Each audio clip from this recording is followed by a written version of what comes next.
Good morning, lunatics. Welcome to Morning Java. Morning Java brought to you, as always, Chris, by our good friends at the Get-Go Cafe and Market, where they do those cheesesteak things that we're going to eat out in Philly. Yeah, it's going to be nice, huh? They do them pretty well, though. A lot of meat, a lot of cheese. I know you're a Philly guy, so you're probably pretty judgmental. Don't tell the people that. Don't tell the people that now. Not this weekend. Not this weekend. Well, before we get out to Philly, we got to talk about this just absolute beatdown that the Penguins experienced to the San Jose Sharks. Yeah, this was ugly. I was talking with Dejan before the game, and we were saying, was that game in San Jose in January the worst loss of the season? And I said, yes, I believe it was. Well, I'm afraid we got a new one. I think tonight was definitely the worst loss of the season.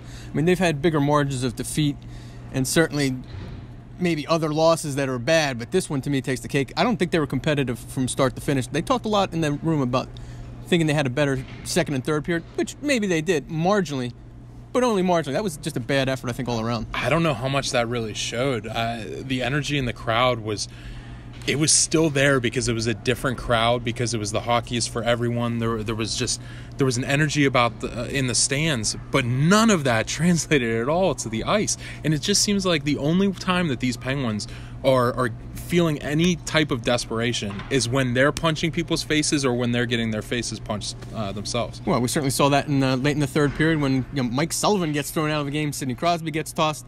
Just a total melee. Like almost 70 minutes in penalties off of just one play. TV timeout. I don't think I've seen that one in probably quite a few years, let's just say that. No, that was new to me. Let's talk about that a little bit more in a second. So we're two guys that'll we'll talk it up about the mucking it up a little bit. A little bit. I'm watching this all unfold, and I can't really see what's going on. All I see is that there are members of the ice team, the ice crew, they're out there shoveling the ice, keeping it clean for everybody, doing what they've got to do. And they have to just stop in their tracks because Evander Kane and Tanner Pearson are just exchanging blows right in front of them. That was crazy. I was just about to make my way downstairs to finish writing my story, and I just hear this commotion, and I thought, well, maybe it was some kind of, the fans, throwing T-shirts or something like that, and I look down, I'm like, what is going on? I'm like, we're still in a TV timeout, and then I see, pretty much all hell breaks loose. But it was funny to me with some of the explanations that came out of it afterward. Penguins obviously not talking too much about it, but Evander Kane saying he wasn't staring down the Penguins bench. He says he was looking at the whiteboard that was on there. No. What? I'd sneak a peek at the opponent's whiteboard every once in a while if I had a chance, wouldn't you? Not on that one, not tonight. There's nothing on there that was working.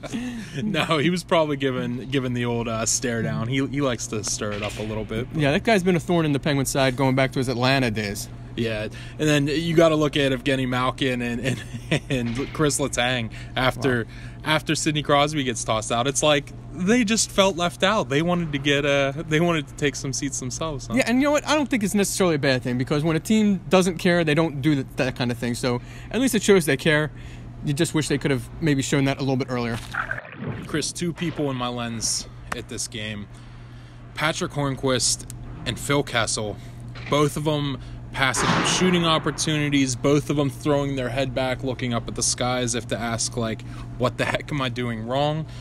Why can't the Penguins get either one of these guys going? I don't know. I asked Mike Sullivan if he thought his team was, passing up too many shots, and I got a pretty stern answer that he wasn't too happy about the question, I don't think. But look, I think it shows in this game that they were passing up too many shots. I mean, and even some of the shots they were taking were just kind of ridiculous. I mean, you saw Evgeny Malkin do the Peter Forsberg move, and you saw Kessel at the side of the net, like, center a pass right back. It was trying to be way, way too cute. Yeah, and Sidney Crosby coming in with his stick on the inside of the ice, opting to shoot the puck across the ice at another player's stick, of course. I say shoot because it wasn't really a pass. I mean, you're talking about 10 feet sometimes, and we go back to Mike Sullivan talking about passing the puck into the net.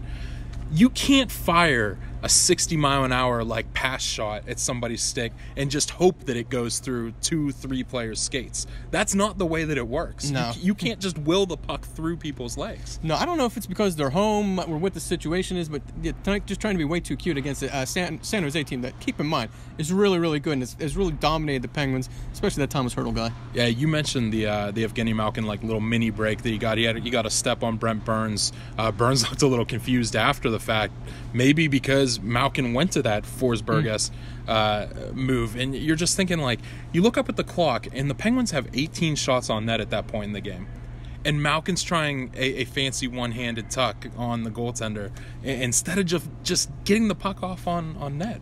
Yeah, there's guys who are struggling. I think we got to talk about Phil Kessel because it's his turnover that, of course, leads to the 13th shorthanded goal of the season, by far now 2 more than the next worst team, if you want to call it that, in allowing the shorthanded goals. Yeah, more dilly-dallying at the blue line, and of course we saw Hornquist and Phil Kessel both dealing with being removed a little bit from that top power play. So no surprise there. The Penguins know that there's issues going on there with both of those guys.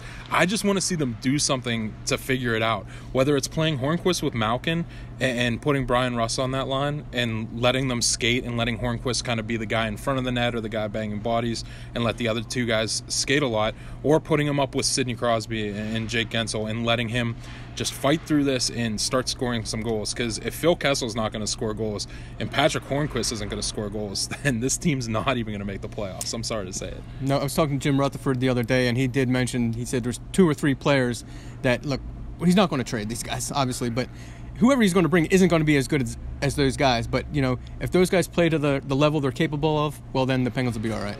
Hockey is for everyone, just not the Penguins tonight.